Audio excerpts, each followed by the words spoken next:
وجدان کے چہرے پر غصہ تھا۔ سب لوگ ہنسی مذاق کر رہے تھے۔ آج اس کی شادی کا دن تھا۔ وہ لوگ بارات لے کر واپس آ گئے تھے۔ دلہن کوئی اور نہیں بلکہ اس کے سگے چچا کی بیٹی تھی، جو اب اس کے برابر میں لال رنگ کے جوڑے میں ملبوس سر جھکائے بیٹھی تھی اور دوسرے کزنز کی شرارت بھری باتوں پر کھی کھی کر رہی تھی۔ وجدان کو اسے دیکھ کر کوفت ہو رہی تھی۔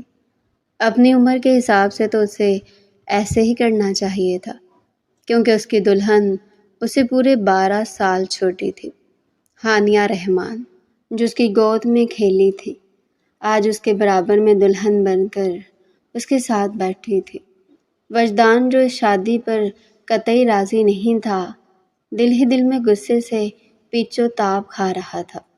اس کا بس نہیں چل رہا تھا کہ اپنے گلے سے لال گلابوں سے سجے ہوئے ہاروں کو نوچ کر پھینک دے، لیکن بڑوں کی عزت، اپنوں کا مان، ان سب نے مل کر اس کے دل سے اٹھنے والی آوازوں کا گلا گھونٹ دیا تھا۔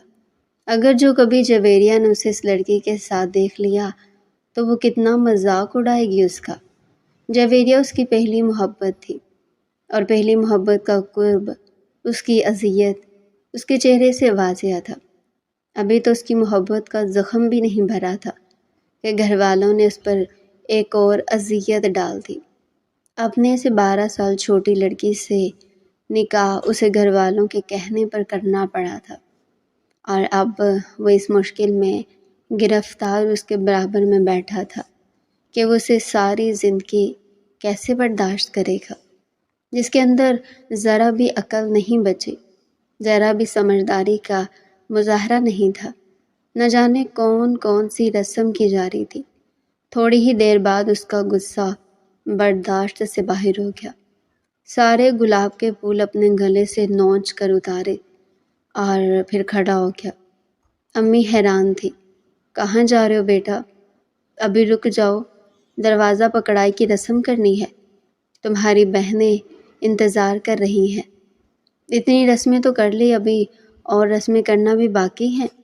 ایسا کریں کہ ایک گلا دبانے کی رسم بھی کر لیں، جان چھوٹے گی ان ساری رسموں سے۔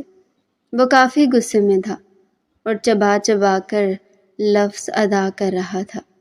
اس نے امی کی ایک نہ سنی وہ آوازیں دیتی رہ گئی اور وہ کھلے دروازے سے باہر چلا آیا، اس گھٹن زدہ ماحول سے جس میں ایک منٹ بھی بیٹھنا اسے دشوار لگ رہا تھا۔ وہ یہاں کھلی فضا میں چلا آیا۔ کتنی ہی دیر سگریٹ کے کش لگاتا رہا۔ سگریٹ کے دھوئیں میں ایک عکس بن رہا تھا۔ وہ کسی اور کا نہیں بلکہ جویریہ کا تھا، اس کی محبت جو 5 سال کی تھی۔ اس محبت نے اس کے دل میں پرورش پائی تھی۔ وہ اتنی آسانی سے اس سے کیسے دستبردار ہو جاتا؟ کتنے گھنٹوں تک وہ وہیں پر بیٹھا رہا، پھر تھک ہار کر رات کے 3 بجے وہ کمرے میں گیا تھا۔ جیسے اپنے کمرے کا دروازہ کھولا تو ایک دم میں اس کی حالت دیکھ کر چونک گیا۔ چند گھنٹے باہر گزارنے کے بعد وہ بھول گیا تھا کہ ابھی کچھ دیر پہلے اس کی شادی ہوئی ہے، لیکن کمرے کی حالت نے اسے سب کچھ یاد دلا دیا تھا۔ سرخ گلابوں اور چنبیلی کے پھولوں سے سجا ہوا کمرہ، اور اس سیج کے درمیان بیٹھی ہوئی کم عمر اور معصوم دلہن، جو اسی سرخ جوڑے میں گھٹنوں میں سر دیے شاید سو چکی تھی۔ وہ ایسے ہی بیٹھی تھی جو شاید نہ جانے کب سے اس کا انتظار کر رہی تھی۔ اسے دیکھ کر ایک بار پھر سے وجدان کو غصہ آیا تھا۔ جیسے ہی کمرے کے دروازے نے آواز پیدا کی، دلہن کی بھی آنکھ کھل گئی تھی۔ ہانیہ معصومیت سے وجدان کی طرف دیکھ رہی تھی، پھر اپنی آنکھیں جھپکانے لگی۔ یہ کیا حالت بنا رکھی ہے میرے بیڈ کی؟ جاؤ اور جا کر کپڑے تبدیل کرو۔ وقت نہیں دیکھا کیا ہوا ہے؟ وجدان نے ہمیشہ کی طرح اس پر روب جھاڑا تھا۔ وہ کہنے لگی، کپڑے تبدیل کروں؟ ہاں، میں نے یہی کہا ہے، جاؤ۔ وہ تائی امی نے کہا تھا کہ جب تک آپ کمرے میں نہیں آئے میں کپڑے چینج نہ کروں، اس لیے میں نے اپنے کپڑے تبدیل نہیں کیے۔ اور تائی امی نے کہا تھا کہ… وہ حیرت سے اسے دیکھنے لگا۔ وہ پھر سے بولی، یہی کہ اگر آپ مجھے تحفہ دیں گے نا، وہ اسے منہ دکھائی کہتے ہیں۔ وہ اپنی عمر سے بڑی باتیں کر رہی تھی۔ یہ ساری باتیں اسے سکھائی گئی تھی۔ اسے کچھ معلوم نہیں تھا۔ ہاں، اتنا ضرور پتا تھا کہ شادی ہوتی ہے، لڑکی دلہن بنتی ہے اور پھر اسے بہت سارے پیسے اور تحفے بھی ملتے ہیں۔ منہ دکھائی میں بڑی بڑی معصومیت بھری آنکھیں پھیلائے وہ وجدان کو یہ سب بتا رہی تھی۔ ایسا کچھ نہیں ہوتا، تم جیسی لڑکیوں کی صرف شادی کرنے کا شوق ہوتا ہے۔ پتہ بھی ہے شادی کتنی بڑی ذمہ داری کا نام ہے جو چچی جان نے تمہارے کندھوں پر ڈال دی ہے۔ کیا تم اس ذمہ داری کا بوجھ اٹھا سکتی ہو؟ وجدان نے درست لہجے میں اس کی طبیعت صاف کی تھی۔ جی جی، مجھے سب کام آتا ہے، کھانا بنانا، کپڑے دھونا، برتن صاف کرنا اور کپڑے استری کرنا۔ میں ہر کام میں ماہر ہوں۔ امی نے مجھے سب سکھا رکھا ہے۔ امی نے مجھے کہا ہے کہ میں کسی کام میں کوتاہی نہ کروں اور تائی امی کو شکایت کا موقع نہ دوں۔ میں آپ کو بھی شکایت کا موقع نہیں دوں گی، وہ بڑی معصومیت سے اسے کہہ رہی تھی۔ وجدان آنکھیں پھاڑے حیرت سے اسے دیکھتا رہ گیا۔ اچھا ٹھیک ہے، یہ ساری باتیں اب بعد میں کرنا، جاؤ جا کر کپڑے تبدیل کرو اور سو جاؤ۔ اس کی ہدایت پر وہ لہنگا سنبھالتی ہوئی واش روم میں چلی گئی تھی۔ تھوڑی ہی دیر بعد واش روم سے پانی گرنے کی آوازیں آ رہی تھی۔ شاید وہ نہا رہی تھی۔ وجدان کو عجیب سی بے چینی نے آ گھیرا، جسے وہ اتنی چھوٹی لڑکی سمجھ رہا تھا۔ وہ اتنی چھوٹی بھی نہیں تھی، 17 سال کی ہو کر 18ویں سال میں لگی تھی۔ دبلی پتلی جسامت، قد بھی صحیح تھا۔ وجدان کہاں 30 سال کا ایک بھرپور مرد، لمبا چوڑا وجود۔ یونیورسٹی کی آدھا درجن لڑکیوں نے اسے لو لیٹر لکھے تھے، کتنی ہی لڑکیوں نے اسے پیغام بھجوائے تھے، لیکن اسے اپنے خاندان کا اچھی طرح معلوم تھا۔ جہاں بے جوڑ رشتے کرنے کا رواج تو تھا لیکن ذات سے باہر نہیں، اس لیے اس نے کبھی کسی لڑکی کو آس نہیں دلوائی تھی۔ لیکن نہ جانے کیوں جویریہ صدیق سے محبت کرنے پر وہ خود کو روک نہیں سکا تھا۔ کب جویریہ کے عشق میں مبتلا ہو گیا اسے پتہ ہی نہ چلا۔ نعمان قریشی اور فرحان قریشی 2 بھائی تھے۔ نعمان سب سے بڑے تھے اور اس خاندان کے ہر بڑا چھوٹا ان کی بات کو بہت اہمیت دیتا تھا۔ ان کی 2 بہنیں اور بھی تھیں جو دوسرے شہروں میں رہتی تھیں۔ نعمان قریشی کا ایک ہی بیٹا تھا جس کا نام وجدان تھا۔ وجدان تعلیم مکمل کرنے کے بعد اب اپنے باپ کا بزنس سنبھال رہا تھا، جبکہ فرحان قریشی کی 2 بیٹیاں تھیں، ہانیہ اور تانیہ۔ ہانیہ بڑی تھی جبکہ تانیہ چھوٹی۔ ہانیہ کی عمر 17 سال تھی اور تانیہ بھی 15 سال کی تھی۔ لیکن ان پر قیامت جب ٹوٹی جب ایک دن فرحان قریشی کی فیکٹری کو آگ لگی۔ بزنس میں لاکھوں نہیں بلکہ کروڑوں کا نقصان ہوا تھا۔ یہ بات ان کے دل کو جا کر لگی۔ نعمان قریشی اور وجدان فوراً ہی اپنے چھوٹے چچا کو تسلی دینے کے لیے ان کے پاس پہنچ گئے تھے، لیکن ان کے دل کو قرار کیسے ملتا کہ ان کا بڑی محنت سے جمایا گیا بزنس پل بھر میں راکھ ہو گیا تھا۔ کیا معلوم تھا کہ وہ اس بات کا اتنا صدمہ لے لیں گے کہ ایک دن خاموشی سے یہ دنیا چھوڑ کر چلے جائیں گے۔ اب نعمان قریشی کی بیوہ رو رو کر ان کے غم میں پاگل ہو چکی تھی، جبکہ ان کی دونوں بیٹیاں جو بڑی ہی معصوم طبیعت کی مالک تھی، انہیں بھی یقین نہیں آ رہا تھا کہ ان کا بابا جن سے وہ اپنی جان سے بھی زیادہ محبت کرتی تھی وہ انہیں چھوڑ کر چلا جائے گا۔ اب ان کے سر پر ہاتھ رکھنے والا کوئی بھی نہیں تھا۔ فیکٹری بھی عارضی طور پر بند کر دی گئی تھی، لیکن نعمان قریشی اچھی طرح جانتے تھے کہ اب انہیں یتیم بھتیجیوں اور بیوہ بھابھی کا سہارا بننا ہے۔ اس لیے ہر مہینے نہ صرف ان کے گھر پہ خرچہ بھجواتے بلکہ ان کی تعلیمی اخراجات اور دوسرے سارے خرچوں کا ذمہ اپنے کندھوں پر اٹھا دیا تھا۔ وجدان کی 2 بہنیں اور بھی تھیں جب دونوں ہی شادی شدہ تھی، لیکن وجدان کے جوڑ کے خاندان میں کوئی لڑکی نہیں مل رہی تھی اور ان کے خاندان کا رواج تھا کہ ذات سے باہر رشتے نہیں کرتے تھے، بھلے ہی لڑکا یا لڑکی کموارے مر جائے۔ لیکن ذات سے باہر رشتہ کرنا ان کی شان کے خلاف تھا۔ لیکن وجدان جب یونیورسٹی میں پڑھ رہا تھا تو اس نے کیمپس کے باہر کھڑی ایک لڑکی کو دیکھا جس نے سادہ سے کپڑے پہن رکھے تھے۔ سر پر ہی حجاب باندھے وہ بہت ہی خوبصورت لگ رہی تھی، لیکن وہ کچھ ڈری سہمی سی یونیورسٹی کے گیٹ پر کھڑی تھی اور اندر جانے میں ہچکچا رہی تھی۔ پھر وجدان نے ہی اس کی مدد کی، اور اس کی یہ پہلی مدد کب دونوں کے درمیان محبت کے رشتے کو قائم کرنے میں کامیاب ہوئی، ان دونوں کو پتہ ہی نہ چلا تھا۔ اب وجدان اور جویریہ ایک مضبوط رشتے میں بندھ چکے تھے، اور وہ رشتہ تھا محبت کا۔ حالانکہ یہ بات جانتے ہوئے کہ ان کے خاندان میں ذات سے باہر لڑکی سے رشتہ نہیں کیا جاتا، پھر بھی وجدان خود کو نہ چاہتے ہوئے جویریہ کے عشق میں مبتلا کر بیٹھا تھا۔ لیکن لاکھ منت کوشش اور دھمکیوں کے باوجود بھی اس کے ماں باپ نے صاف انکار کر دیا تھا کہ وہ جویریہ کو کسی صورت بہو نہیں بنائیں گے، بلکہ ان کا ارادہ ہے کہ وہ ہانیہ سے وجدان کا رشتہ جوڑیں گے۔ یہ سنتے ہی وجدان کے ہوش اڑ گئے تھے۔ وہ پھٹی پھٹی نگاہوں سے اپنی ماں کی طرف دیکھ رہا تھا۔ یہ کیا کہہ رہی ہیں امی؟ آپ جانتے ہو وہ میرے سامنے کی بچی ہے۔ آپ کا بیٹا 30 سال کا ہونے والا ہے اور وہ صرف 17 سال کی ہے۔ یہ آپ کیا بے جوڑ رشتہ بنا رہی ہیں؟ وجدان غصے سے انہیں دیکھ رہا تھا۔ ہاں تو کیا اس میں غلط ہے؟ آج کل کے دور میں عمروں کو نہیں دیکھا جاتا۔ بھابھی، ہما کو ایک مضبوط سہارے کی ضرورت ہے اپنی بیٹیوں کے لیے، اس لیے وہ دونوں بیٹیوں کی شادی کرنا چاہ رہی ہیں، اور تم سے زیادہ اچھا رشتہ انہیں خاندان میں بھلا کہاں ملے گا۔ میں تو اس بات پر بہت خوش ہوں۔ ہانیہ بہت معصوم اور خوبصورت ہے، وہ میری بہو بن کر اس گھر میں آئے گی، مجھے اس بات کی بہت خوشی ہے۔ اچھا، میں نے بھی آپ سے اپنی ایک خوشی بتائی تھی جس پر آپ نے صاف انکار کر دیا تھا۔ آخر آپ ایک ماں ہیں، کیسے میرا برا سوچ سکتی ہیں؟ میں نے بتایا تھا نا آپ کو کہ میں 5 سال سے ایک لڑکی کو پسند کرتا ہوں۔ کتنی بار آپ کو اس سے ملوانے کی کوشش کر چکا ہوں، لیکن آپ تیار ہی نہیں ہوتی اس سے ملنے کے لیے۔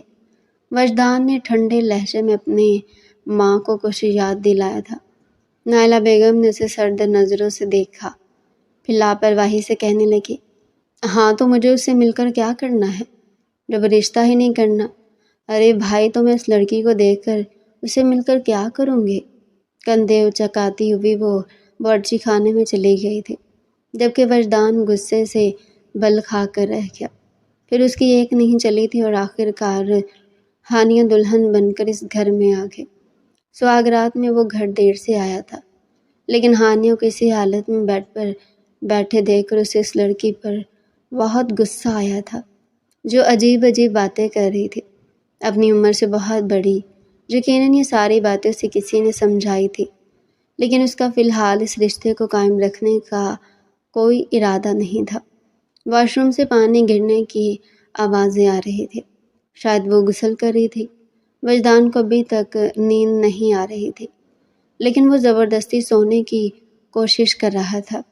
جیسے ہی ہانیہ نہا کر کپڑے تبدیل کر کے وہ واش روم سے باہر نکلی، صبح کے 4 بج رہے تھے۔ تبھی وہ کوئی چیز تلاش کرنے لگی، الماریاں کھول کھول کر دیکھنے لگی۔ اس کے شور کرنے سے غصے سے وجدان اس کی طرف دیکھنے لگا۔ کیا مسئلہ ہے؟ سو جاؤ آرام سے، تمہیں سکون نہیں ہے کیا؟ اس کے ڈانٹنے پر ہانیہ گھبرا گئی تھی۔ میں جائے نماز تلاش کر رہی تھی، فجر کی اذان ہوگی ہے، سوچ رہی تھی کہ چلو نماز پڑھ کے ہی سو جاتی ہوں، وہ معصومیت سے آنکھیں پٹپٹاتے ہوئے کہنے لگی۔ وجدان حیران رہ گیا تھا، اسے نہیں معلوم تھا کہ ہانیہ نماز بھی پابندی سے پڑھتی ہے۔ وہ کروٹ بدل کر سونے کی کوشش کرنے لگا، لیکن نیند اس کی آنکھوں سے کوسوں دور تھی۔ اگلی صبح وہ دن چڑھے تک سو رہا تھا، جبکہ ہانیہ تو فجر کی نماز پڑھنے کے بعد سوئی ہی نہیں۔ صبح صبح اس کی کزنوں نے 8 بجے دروازہ بجا دیا تھا۔ اس نے ہی اٹھ کر دروازہ کھولا، پھر تائی اماں نے ان لڑکیوں کو بھگا دیا اور ہانیہ سے سرگوشی میں کہنے لگی، بیٹا جلدی سے تیار ہو جاؤ، اچھا سا سوٹ پہن لینا، کیونکہ ابھی مہمان آنے والے ہیں تمہیں دیکھنے کے لیے۔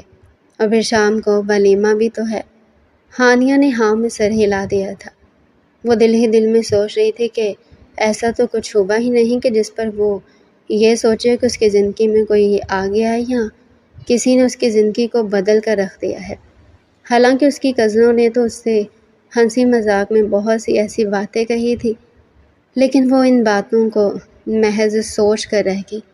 سر جھٹک کر الماری میں سے کپڑے تلاش کرنے لگی، لیکن اب کی بار اس نے دروازہ ہلکی آواز میں بند کیا تھا، کیونکہ وہ وجدان کے غصے کو دیکھ کر ڈر گئی تھی۔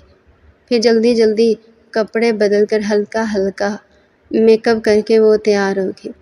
جیسے ہی تیار ہوئی وجدان بھی نیند سے بیدار ہو گیا۔ اس کی نظر سیدھی گھڑی پر پڑی جہاں پر صبح کے 12 بج رہے تھے۔ وہ اٹھ کر سیدھا ہوا اور اس کی نظر سامنے صوفے پر بیٹھی ہانیہ پر پڑی تھی، جو گلابی رنگ کا لباس پہنے ہلکا میک اپ کر کے سر جھکائے بیٹھی تھی۔ اب کی بار اس نے نظر اٹھا کر وجدان کی طرف دیکھا بھی نہیں، اور وہ اسے دیکھ کر حیران تھا۔ کہاں وہ 2 پونیاں باندھے چھوٹی سی گڑیا جیسی لڑکی جس کے بال بھی سنہری تھے، اور کہاں بھی یہ جوان ہو کر مکمل ایک دوشیزہ کا روپ اختیار کر چکی تھی۔ اب وہ ایک چھوٹی بچی نہیں بلکہ ایک مکمل خوبصورت لڑکی بن چکی تھی۔ وجدان نے ایک دم سے اس کے وجود سے نظریں ہٹا لی۔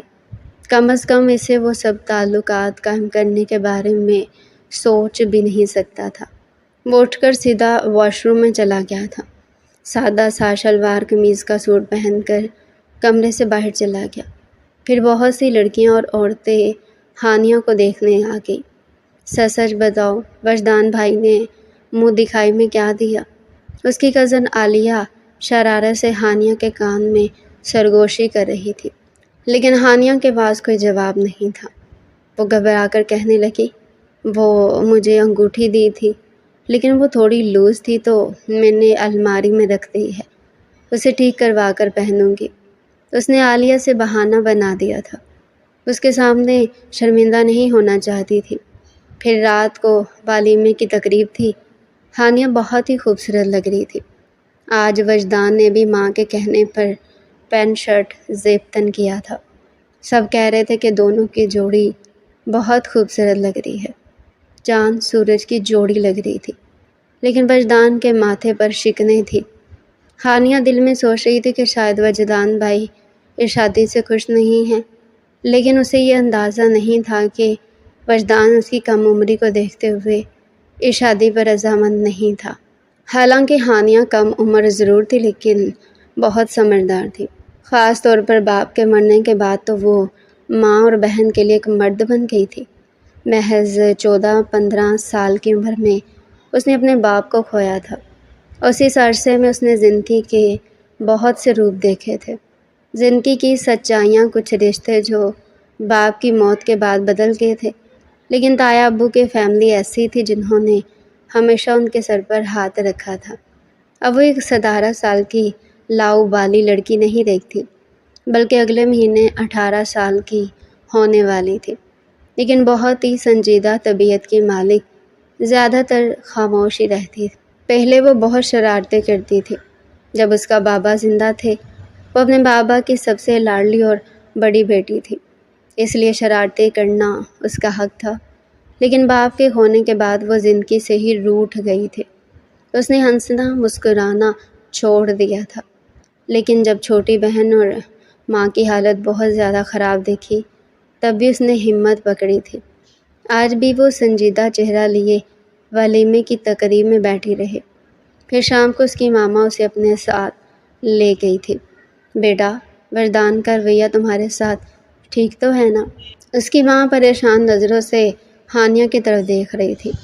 وہ مسکرا کر کہنے لگی، جی جی ماما، وہ بہت ہی اچھے ہیں، اتنے کیئرنگ، اتنے سمپل سے انسان ہیں۔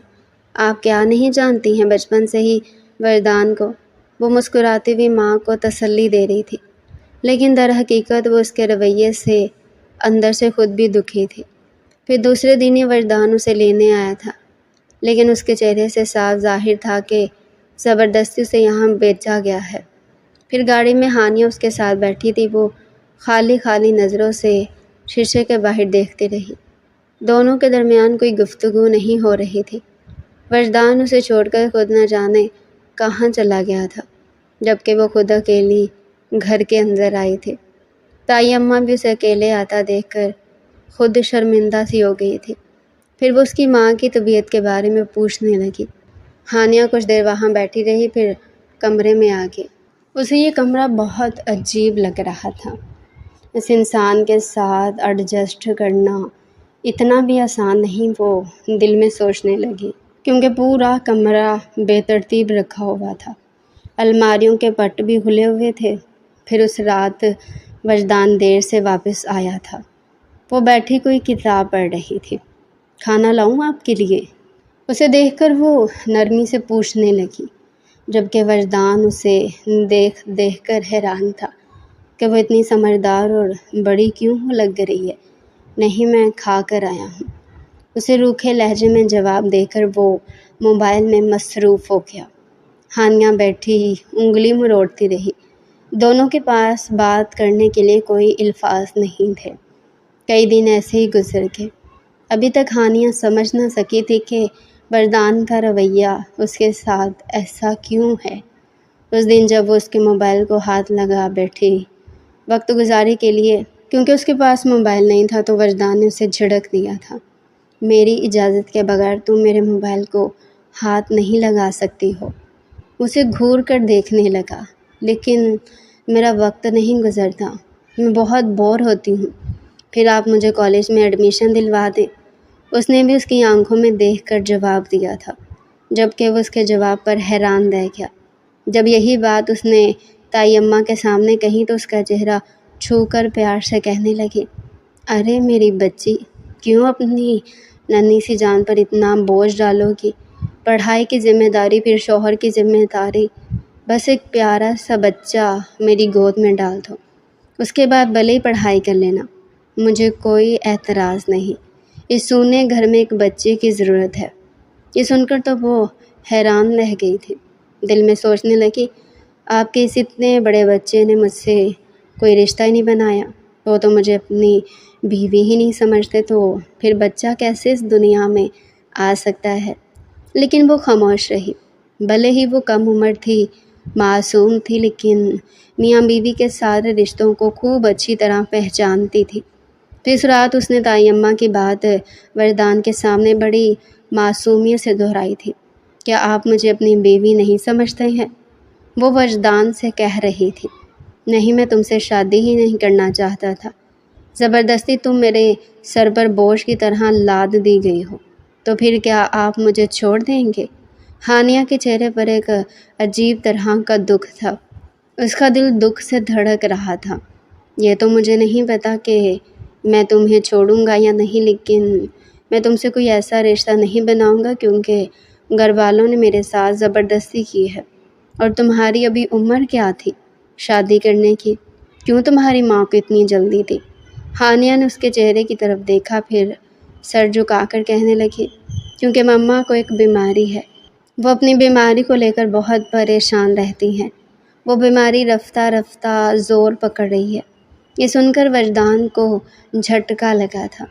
اسے نہیں معلوم تھا کہ چچی جان کسی بیماری میں مبتلا ہے۔ کیا مطلب؟ کیسی بیماری؟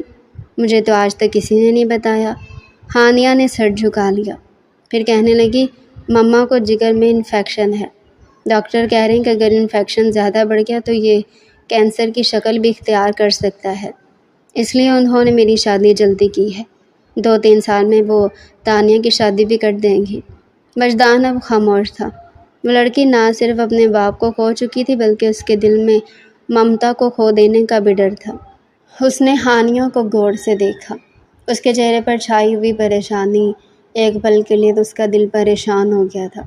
کیسے وہ اتنا خود غرض ہو گیا تھا کہ اسے صرف اپنی خوشی عزیز تھی؟ اب وجدان اپنے رویے پر غور کر رہا تھا۔ پھر دھیرے دھیرے اس کا رویہ ہانیہ کے ساتھ بہتر ہونے لگا۔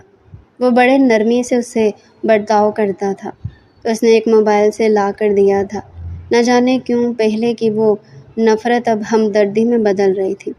وہ خود بھی حیران تھا، کہاں وہ اس لڑکی پر کیا کیا ظلم و ستم کرنے کا سوچ رہا تھا، لیکن جب اسے حقیقت کا علم ہوا کہ چچی جان نے اپنی کم عمر اور معصوم بیٹی کی شادی اس جیسے بڑی عمر کے مرد سے کیسے کر دی، وہ ایک ماں تھی، اپنی بیٹی کا مستقبل اسے عزیز تھا۔ شاید ایک ماں اپنی اولاد کے لیے بہترین ہی سوچتی ہے۔ پھر ابو نے بھی تو شروع سے ہی چچا جان کی فیملی کا خیال رکھا تھا۔ وجدان کو ہانیہ سے ہمدردی تھی، لیکن وہ اسے بیوی تسلیم نہیں کرتا تھا۔ شادی ہو جانے کے بعد اس کی دوست جویریہ تو اس سے بات کرنا چھوڑ دیا تھا، لیکن وہ ابھی بھی وجدان کے دل میں تھی۔ دھیرے دھیرے دن گزرنے لگے اور ہانیہ اب وہ ہانیہ نہیں رہی تھی جو کچھ مہینے پہلے تھی۔ اس کے اندر ایک خاموش سی تبدیلی آ چکی تھی۔ وجدان کے رویے میں نرمی آ گئی تھی، مگر دونوں کے درمیان ابھی تک دوریاں ہی تھیں۔ ہانیہ اب اس کے ساتھ کم ہی بات کرتی، اگر کرتی بھی تو ضرورت کی حد تک۔ وجدان کے دل میں نرمی جاگ اٹھی تھی، مگر ہانیہ کا دل جیسے بے حس ہو چکا تھا۔ ایک وقت تھا جب وہ اس کے ایک لفظ، ایک اشارے پر لبیک کہتی تھی، مگر اب وہ اکثر نظریں چرا لیتی۔ وہ جان چکی تھی کہ وجدان اس رشتے سے خوش نہیں ہے۔ ایک شام چچی جان نے ہانیہ کو اپنے کمرے میں بلایا۔ وہ خاموشی سے سر جھکائے چلی گئی۔ چچی، آپ نے مجھے بلایا؟ ہاں بیٹا، بیٹھو۔ بیٹا، تم نے کہا تھا تمہیں آگے پڑھنا ہے، چچی جان نے نرمی سے پوچھا۔ ہانیہ نے چونک کر ان کی طرف۔ چچی جان کے چہرے پر ایک ماں جیسی نرمی نظر آئی۔ وہ پہلے بھی اسے ایسے ہی پیار کرتی تھی۔ جی کہا تھا، اس نے دھیمی آواز میں جواب دیا۔ چچی مسکرا دی۔ میں نے تمہارے چچا سے بات کی تھی اور انہوں نے کالج سے پتہ کروایا ہے، ایڈمیشن اوپننگ ہے، تم کل چلی جانا اپنے چچا کے ساتھ۔ یہ سب کہتے ان کی آنکھیں بھیگ گئی تھی۔ وہ جانتی تھی کہ وجدان کا رویہ ہانیہ کے ساتھ ٹھیک نہیں ہے، اور ادھر ہانیہ کو اپنے کانوں پر یقین نہ آیا۔ اس کی آنکھوں میں نمی تھی۔ شکریہ چچی جان۔ اس کے لبوں پر ایک دبی دبی مسکراہٹ آ گئی جو بہت دنوں بعد آئی تھی۔ اگلے دن جب وہ کالج پہنچی تو اس کا دل دھڑک رہا تھا۔ اتنے سالوں بعد خوابوں کی تعبیر کا پہلا قدم تھا۔ وہ کلاس میں داخل ہوئی۔ سب اجنبی چہرے تھے۔ وہاں اس کی ملاقات امبر سے ہوئی۔ امبر کافی شوخ مزاج سی لڑکی تھی۔ جلد ہر دونوں کی گہری دوستی ہو گئی۔ پھر ایک دن وہ دونوں لائبریری میں نوٹس بنا رہی تھی کہ ایک لڑکا ارحم ان کے پاس آ کر بیٹھ گیا۔ وہ امبر سے کافی فری تھا۔ کافی دیر دونوں باتیں کرتے رہے۔ پھر کچھ دیر بعد وہ وہاں سے چلا گیا۔ تبھی امبر نے اسے بتایا کہ یہ ہمارے ہی ڈپارٹمنٹ کا ہے اور میرا کزن ہے۔ آج اس نے کلاسز لینا شروع کی ہے۔ کچھ دنوں بعد اس کی ملاقات ارحم سے دوبارہ ہوئی۔ ارحم ایک خوش اخلاق لڑکا تھا۔ وہ اپنی باتوں سے جلدی دل میں جگہ بنا لیتا تھا، مگر کبھی حد پار نہیں کرتا تھا۔ دوسری ملاقات ایک گروپ پروجیکٹ کے دوران ہوئی۔ ہانیہ کے کچھ سوالات ارحم نے سمجھا دیے۔ پھر وہ اکثر امبر اور ہانیہ کے ساتھ ہی رہتا تھا۔ ارحم کا انداز کچھ مختلف تھا۔ اس نے کبھی بھی ہانیہ سے اس کی ذاتی زندگی کے بارے میں نہیں پوچھا تھا۔ بہت ہی لائق تھا، حالانکہ سب سے آخر میں آیا تھا، لیکن اسٹڈی میں سب سے آگے تھا۔ وہ اکثر اسے کہتا، اگر تمہیں کبھی اسٹڈی میں کوئی مسئلہ ہو تو بلا جھجک مجھ سے پوچھ سکتی ہو۔ یہ وہ جملہ تھا جو ارحم نے ایک دن بہت نرمی سے کہا تھا۔ ہانیہ حیران ہوئی تھی۔ ایسی نرمی اور خلوص تو شاید اسے کبھی اپنے شوہر سے بھی نہیں ملا تھا۔ اس نے امبر کو بھی نہیں بتایا تھا کہ وہ شادی شدہ ہے، کیونکہ کالج اس سے ڈرائیور یا پھر چچا لینے آتے تھے۔ ہانیہ کو اب کالج آنا اچھا لگنے لگا تھا۔ وجدان نے بھی محسوس کیا کہ ہانیہ کا رویہ کچھ بدلا سا ہے۔ پہلے وہ اس کے آنے پر پانی کا گلاس لے کر کھڑی ہوتی تھی، اب وہ اکثر کمرے میں کتاب لیے بیٹھی رہتی۔ ہانیہ کو اب صرف اپنی پڑھائی سے دلچسپی تھی۔ وہ چاہتی تھی کہ وہ کچھ پڑھ لے اور پھر اسے کوئی اچھی جاب مل جائے گی۔ وہ وجدان کے ساتھ رہ تو رہی تھی، لیکن اکثر وہ کمرے میں لیٹ آتی، کبھی کسی کام کا بہانہ کہ مجھے یہ کام کرنا ہے، اور کبھی پڑھائی کے لیے اسٹڈی روم میں ہی بیٹھ جاتی۔ جب وہ کمرے میں آتی تب تک وجدان سو چکا ہوتا۔ پھر وہ دن آیا جب وجدان نے ہانیہ کو کالج کے باہر ارحم کے ساتھ ہنستے دیکھا۔ ہانیہ کی وہ بے ساختہ مسکراہٹ جو شاید اس نے کبھی وجدان نے نہیں دیکھی تھی۔ آج ایک اجنبی کے ساتھ دیکھ رہا تھا، دل میں جیسے کسی نے چپ چاپ خنجر گھونپا ہو۔ یہ دیکھ کر وجدان کو تو جیسے آگ ہی لگ گئی تھی۔ آج وجدان ایک مجبوری کے تحت ہانیہ کو اس کے کالج سے پک کرنے آیا تھا، کیونکہ ان کی دوسری گاڑی خراب ہو گئی تھی۔ تبھی ڈرائیور نے اسے فون کیا اور بتایا کہ گاڑی خراب ہو گئی ہے اور وہ ہانیہ کو لینے کالج نہیں جا سکتا۔ وجدان کا دل تو نہیں تھا کہ وہ ہانیہ کے کالج جائے۔ اس نے سوچا بابا کو کال کر کے کہتا ہوں، لیکن پھر اپنے باپ کی ناراضگی کی وجہ سے اس نے اپنے بابا کو نہیں کہا۔ ایک دفعہ اس کا یہ بھی دل کیا تھا کہ کیب منگوا کر بھیج دیتا ہوں، لیکن کیونکہ آج وہ آفس سے بھی جلدی فارغ ہو گیا تھا، اس کی کوئی میٹنگ بھی نہیں تھی، اس لیے اس نے سوچا کہ چلو میں خود ہی چلا جاتا ہوں۔ لیکن یہاں آ کر تو اس کے ہوش ہی اڑ گئے تھے۔ سامنے ارحم اور ہانیہ کو کھڑے پا کر وجدان کا تو خون کھول رہا تھا۔ غصے سے اس کا چہرہ سرخ ہو گیا تھا۔ ہانیہ کی بے ساختہ ہنسی جو رکنے کا نام ہی نہیں لے رہی تھی، وجدان کو زہر لگ رہی تھی۔ حالات جیسے بھی تھے وہ اس کی بیوی تھی۔ یہاں کو ایجوکیشن میں انہوں نے اس لیے داخل کروا دیا تھا کہ یہ کالج اچھا تھا، پھر ان کے گھر سے کچھ نزدیک بھی تھا۔ اس وقت وجدان کو تو بہت غصہ آ رہا تھا۔ اس نے ہانیہ کا بازو پکڑا۔ ہانیہ ایک دم سے وجدان کو سامنے پا کر پریشان ہو گئی تھی۔ وجدان نے بہت سختی سے اس کا بازو پکڑا اور اسے کھینچتا ہوا گاڑی کی طرف لے آیا۔ سارا راستہ وہ بہت غصے میں تھا، بار بار اسٹیئرنگ پر غصے سے اپنے ہاتھ مار رہا تھا۔ ہانیہ کو اس کے غصے سے بہت خوف محسوس ہو رہا تھا، وہ تو مسلسل کانپے جا رہی تھی۔ وجدان نے اسے لا کر اپنی ماں کے سامنے پٹکا تھا، یہ لے اپنی لاڈلی، سنبھالے اسے اور پوچھیں کہ کالج میں کیا گل کھلا رہی ہے۔ وجدان کی ماں حیران پریشان اسے دیکھے جا رہی تھی۔ کیا ہوا وجدان بیٹا، تم اتنے غصے میں کیوں ہو؟ کیا کر دیا ہانیہ نے؟ ہانیہ تو روئے جا رہی تھی، جبکہ وجدان کا تو بس نہیں چل رہا تھا کہ وہ اس کا گلا ہی دبا دے۔ تبھی وجدان ہی غصے میں بولا، یہ آپ کی لاڈلی وہاں ایک لڑکے کے ساتھ بہت ہنس کر باتیں کر رہی تھی، اتنی بے تکلفی سے۔ امی میں آپ کو کیا بتاؤں؟ وجدان کے تو آنکھوں کے سامنے پھر سے وہی سین چلنے لگا۔ وہ کہنے لگی میں نے کچھ بھی نہیں کیا، یہ جھوٹ بولتے ہیں، ایسی کوئی بات نہیں ہے، وہ تو صرف میرا کلاس فیلو تھا اور صرف اس لیے کھڑا تھا، وہ مجھ سے میرے نوٹس کے بارے میں پوچھ رہا تھا۔ ایسی کوئی بات نہیں ہے تائی امی، آپ میرا یقین کریں، ایسی کوئی بات نہیں ہے۔ جبکہ وجدان کو پھر سے غصہ آ گیا تھا۔ اس نے ہانیہ کو بالوں سے پکڑ لیا۔ میرے سامنے جھوٹ بولتی ہو؟ کیا میں نہیں دیکھ رہا تھا کس طرح تم اس کے ساتھ ہنس کر باتیں کر رہی تھی؟ ہانیہ بھی چپ رہنے والوں میں سے کہاں تھی۔ وہ کہنے لگی، آپ کو کیا مسئلہ ہے؟ آپ نے مجھے اپنی بیوی سمجھا یہ کب ہے؟ میں باہر جاؤں، جس کے ساتھ مرضی گھوموں پھروں، جو مرضی کروں، آپ کو اس سے کیا؟ پھر وجدان اس پر دہاڑنے لگا، اپنی بکواس بند کرو، آج کے بعد تم گھر سے قدم بھی باہر نہیں رکھو گی۔ وہ کہنے لگی، آپ کون ہوتے ہیں مجھے منع کرنے والے؟ میں تائی امی کی مرضی سے گئی تھی اور ضرور جاؤں گی۔ ہانیہ کا یہ کہنا تھا کہ وجدان نے اسے زور سے بازو سے پکڑا اور اسے گھسیٹتا ہوا اپنے کمرے میں لے گیا اور کمرے کا دروازہ لاک کر دیا۔ تائی امی بھی ان کے پیچھے پیچھے آئی تھی، لیکن وجدان دروازہ لاک کر چکا تھا۔ اب انہیں ہانیہ کی فکر ہو رہی تھی۔ وہ اچھی طرح سے جانتی تھی کہ وجدان کتنے غصے والا ہے۔ وہ دروازہ کھٹکھٹا کر تھک گئی تھی، لیکن وجدان نے دروازہ نہیں کھولا۔ آخر تھک ہار کر وہ واپس چلی گئی اور اندر وجدان اس پر شدید غصہ ہو رہا تھا۔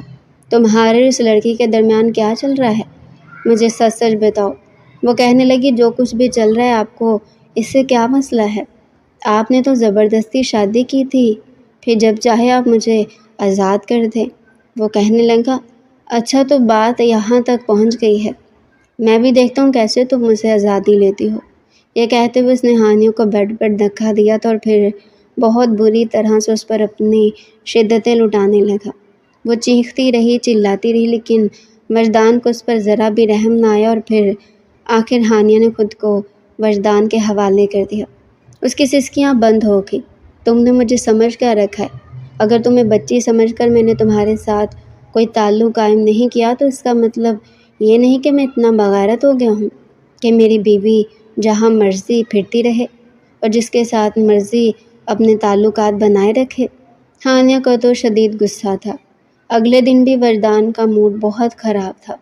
تبھی آفس جاتے ہوئے وہ سختی سے منع کر کے گیا تھا کہ ہانیہ اب کالج نہیں جائے گی۔